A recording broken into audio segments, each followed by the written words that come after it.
Salve, kembali berjumpa dengan saya, Pastor Sanepran Sinaga, dalam katekese singkat. Dan katekese singkat kali ini, kita akan membahas seorang santo yang selalu spesial kaitannya di bulan September, dan juga tentang kitab suci, yakni Santo Hieronymus.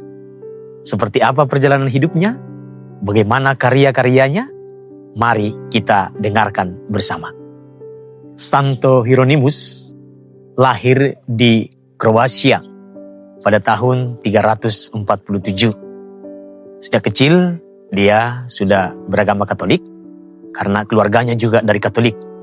Namun dia baru dibaptis setelah dewasa. Dia seorang yang cerdas dan sangat berbakat, khususnya dalam hal pelajaran filsafat. Namun di masa mudanya dia merasakan kekeringan rohani sehingga dia sempat mengungsi ke Antioquia, dan di sanalah dia mencoba untuk bertapa, bermenung, dan terutama mempelajari bahasa Ibrani dan Yunani. Dan ini modal yang sangat besar bagi dia untuk di kemudian hari untuk menerjemahkan kitab suci.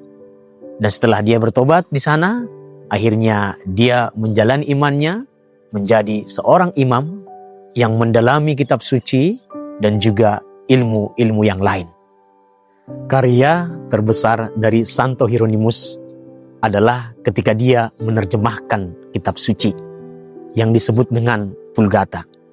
Perjanjian Lama diterjemahkannya ke bahasa Ibrani, dan Perjanjian Baru diterjemahkannya ke bahasa Yunani. Terjemahan ini kemudian dikumpulkan menjadi satu buku yang disebut dengan Vulgata, dan bahkan gereja memakai selama 1000 tahun dan pengaruhnya hingga sekarang. Karena kecintaannya terhadap kitab suci, Hieronymus selalu membacanya dan mendalaminya. Dan dia mempunyai satu slogan, Ignoratio Scripturarum, Ignoratio Christi est, yang artinya tidak mengenal kitab suci berarti tidak mengenal Kristus, atau sebaliknya, mengenal kitab suci berarti mengenal Kristus. Karena kecintaannya kepada kitab suci inilah dia senantiasa menerjemahkannya, dan juga akhirnya dia mempunyai banyak orang-orang yang tidak suka.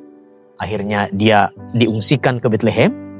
Namun di Bethlehem dia tetap bekerja, tetap berkarya.